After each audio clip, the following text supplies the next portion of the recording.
Surat crime branch દ્વારા organise crime હેઠળ અલગ અલગ જે ઓર્ગેનાઇઝ ક્રાઇમ હોય અને અલગ અલગ રાજ્યોની ગુનેગારો અહીંયા આવી સુરતમાં કોઈ ગંભીર ગુનાને અંજામ આપે એ પહેલાં સુરત ક્રાઇમ બ્રાન્ચના પોલીસ ઇન્સ્પેક્ટર જયંત ગોસ્વામી અને એમની ટીમને એક ઇન્ફોર્મેશન મળી હતી કે મધ્યપ્રદેશના ભોપાલનો રહેવાસી આબિદ અલી ઉર્ફે રાજુ ઈરાની, જે ઈરાની ડેરા નામના પ્રખ્યાત વિસ્તારના ત્યાંનો મુખ્ય સૂત્રધાર અને ગેંગ લીડર છે, એ સુરતમાં આવ્યો છે. એ બાતમી આધારે એમની ટીમે એને ગઈકાલે દબોચી લેવામાં આવ્યો છે અને જ્યારે આને પકડવામાં આવ્યો પછી ઘણા બધા રહસ્યો એમાંથી ખુલવા પામ્યા છે.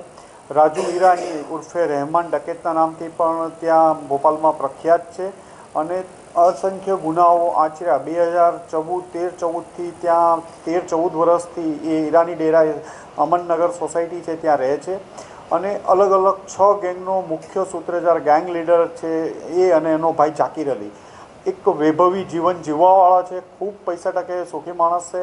લક્ઝરિયસ કારો, લક્ઝરિયસ બાઇકો, ઘોડા વગેરે રાખે છે. જ્યારે અલગ અલગ આમની ગેંગો કામ કરતી હોય ચીટિંગની, કે કોઈ ડુપ્લિકેટ CBI ઓફિસર બનીને કરે અથવા પોલીસ ઓફિસર બનીને લોકોને વચ્ચે છેતર વૃદ્ધોને મેજોરિટી ટાર્ગેટ કરતા હોય છે.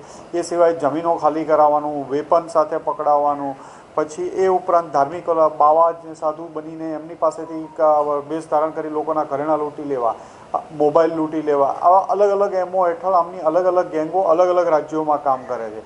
અને આ તમામ ગેંગોનો મુખ્ય સૂત્રધાર કે ગેંગ લીડર કહેવાય એ રાજુ ઈરાની અને એનો ભાઈ જાકીર ઈરાની છે. આ બંને ભાઈઓ જે અલગ અલગ ટીમો જાય એમાં 2 કે 3 માણસો આ એમોથી કામ કરશે, બીજા 2 તરત જ મુદ્દામાલ સગે વગે કરવા માટે ત્યાંથી નીકળી જશે અને એ ત્રીજાને પાસ કરશે. એવી રીતે ગેંગ જ્યારે પકડાશે ઓરિજિનલ તો પણ મુદ્દામાલ એમની પાસેથી ન મળે અને જ્યારે પોલીસ આ લોકોને પકડવા માટે જાય તેઓ બાળકો અને સ્ત્રીઓને આગળ કરી પોલીસ ઉપર હુમલો કરવાનું અને એના મુખ્ય સૂત્રધારો ત્યાંથી ફરાર થઈ જાય. રાજુ ઈરાની અગાઉ 10થી 12 ગુનાઓમાં પકડાઈ ચૂક્યો છે. અત્યારે 6થી વધુ ગુનાઓમાં વોન્ટેડની માહિતી છે. હજી પૂછપરછ ચાલુ છે. એમના વિરુદ્ધ એમનું જે રાજુ ઈરાનીનું 14 રાજ્યોમાં નેટવર્ક ફેલાયેલું છે, 6થી વધુ રાજ્યોમાં વોન્ટેડ છે અને એક રાજ્યમાં ગુનો કરતા નામ ખુલે એટલે ત્યાંથી ભાગી બીજી જગ્યાએ જવાનું.